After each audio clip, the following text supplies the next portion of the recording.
জুলাইয়ে স্বৈরাচারী হাসিনা সরকারের ইশারায় খালি হয়েছে কত শত মায়ের বুক, কত শত সন্তান হারিয়েছে তাদের বাবাকে, স্ত্রী হারিয়েছে তার প্রিয় স্বামীকে, আবার কোনো পরিবার হারিয়েছে তার একমাত্র উপার্জনক্ষম ব্যক্তিকে। স্বপ্নভঙ্গ হয়েছে হাজারো মধ্যবিত্ত ও নিম্নবিত্ত আয়ের মানুষের। এমনই এক পরিবারের একমাত্র উপার্জনের উৎস গাড়ি চালক আবু জাফর হাওলাদার। 2024 সালের 17 জুলাই আন্দোলন তখন সবে প্রগাঢ়তা ধারণ করেছে। ঢাকার পরিস্থিতি সম্পর্কে সম্মুখ ধারণা না থাকলেও চাকরি রক্ষা ও পরিবারের মুখে দুমুঠো ভাত জোটাতে বাহির হয়ে পড়লেন উত্তাল ঢাকার উদ্দেশ্যে।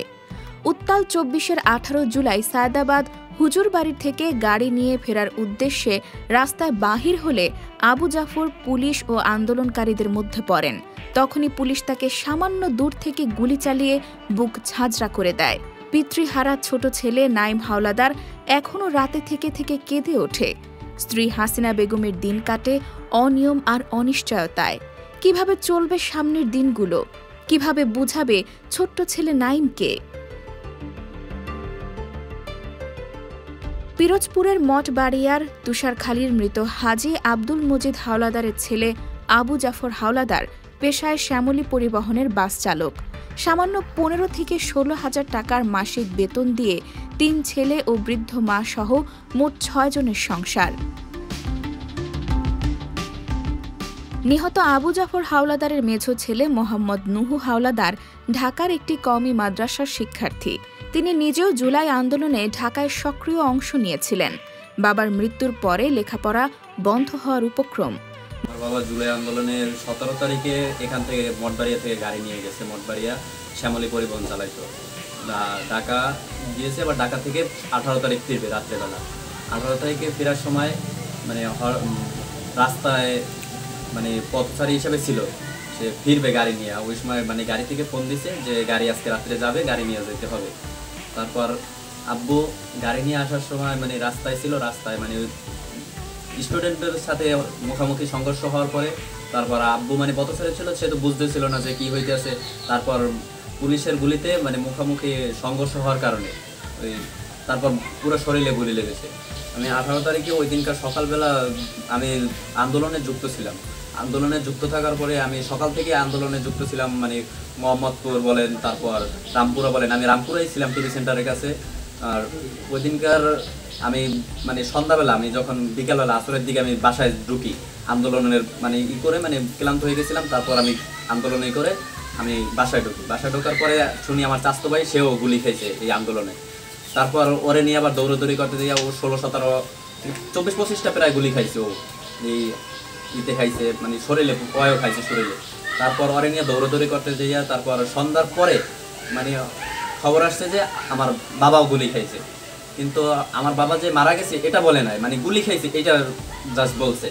তারপর বলার পরে আমরা মানে খবর নিছি। তারপর আমার চাচাতো ভাই গেছিল, কাজিন আমার, সেও গেছিল। তারপর আমার বোন তারাও গেছিল। তারপর মহিলার কাছ থেকে মহিলাকে ফোন দিয়েছে, মানে পথচারী মহিলা যে পাইছে আমার আব্বুরে, সে ফোন দিয়েছে। ফোন দেওয়ার পরে আমরা মেডিকেলে গেছি। মেডিকেলে যাই শুনি কি মানে সে আর নাই। তো ম্যানেজারে 18 তারিখ বিকেলে ম্যানেজারে ফোন দিয়েছে, তোমার এই নাইটে গাড়ি নিয়ে যাওয়া লাগবে। বলছে এত আন্দোলন, কীভাবে গাড়ি নিয়ে যাবো? কারণ আমরা গাড়ি ছাড়বো, চাকরি করতে হলে তো তাদের কথা শোনাই লাগবে। ও গাড়ি আনতে রওনা দিয়েছে হুজুরবাড়ির বিরুদ্ধে বাইরে গিয়া, কিন্তু আন্দোলন চলতে আছে। তো ফুট পর্যায়ে আড়াতেছে, কতদূর যাওয়ার পরে আর সামনে গুলি লেগেছে, পুলিশে গুলি নেছে সামনে দিয়ে, পুরো বুক ঝাঁঝরা বানাই দিয়েছে। দেওয়ার পরে পিছনে এক শরীয়তপুরের মহিলা ছিল, ওই মহিলায় ওরে ধরছে, ঢুলে পড়ে গেছে। ধরার পরে ওর হাতের মোবাইল ওই মহিলায় পাইয়া ডাইলে আবার ওর নাম্বার আছিল বাড়ির নাম্বার। বাড়ি খুব সম্ভব 18 তারিখ বিকাল 5টা বাজে কথা বলছে।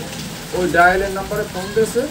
ফোন দেওয়ার পর ওই আমার ভাইয়ের বউ কথা বোঝে না, ওই মহিলা কাইন্ডে কাইন্ডে আর কি বলতে আছে যে আপনারা কারা, এই মোবাইল যার হেতো গুলি খাইছে।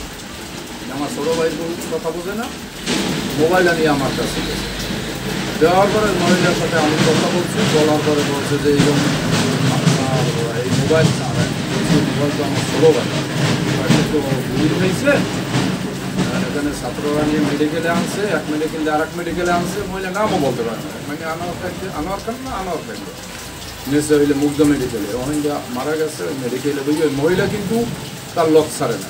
19 তারিখ শুক্রবার আপনার ওই লাশ নিয়ে আসতে আসতে রাত্র 12টা পৌনে 12টা মনে কাটাইছে গেছে অনুমান।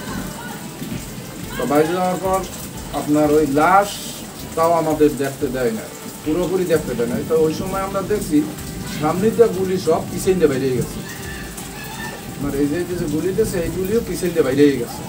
এতদিন আমরা দেখে সহ্য করতে পারি নাই, আমাদের সময় দেয় না। ওই রাত্রে আমরা চাইছিলাম যে ওই ফ্রিজিয়ারিতে রাখবো, সকালে দাফন দেবো, কিন্তু আমাদের মাত্র 10 মিনিট সময় দিয়েছে। সব আওয়ামী লীগের লোকজন, বিএনপির লোকজন কেউই আসছিল না, অন্য কোনো দলেরও ছিল না। এবং 5 তারিখ থেকে আপনার 18, 19 তারিখে আমরা রাত্রে দাফন দিছি। 20 তারিখ থেকে আমরা খুব চাপের ছিলাম, আন্দোলনকারী আমরা কোনো জায়গায় বাইরে যেতে পারতাম না, কোনো জায়গায় কারোর সাথে কথা বলতে পারতাম না, কথা বলতে গেলে মাইরও খাওয়া লাগবে, এরকম পরিস্থিতি ছিল। 6 তারিখে যাই আমরা ক্লিয়ার হয়েছি যে আমরা আন্দোলনকারী না, এবং আমার অভিযোগ জোরপূরণ গেছে।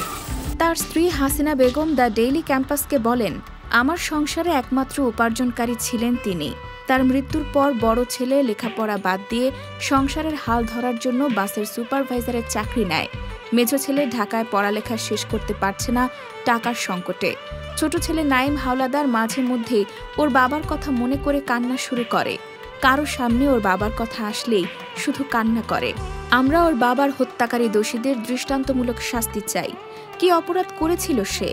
কি অপরাধে আমার ছোট ছেলে তার পিতৃস্নেহ থেকে বঞ্চিত হলো?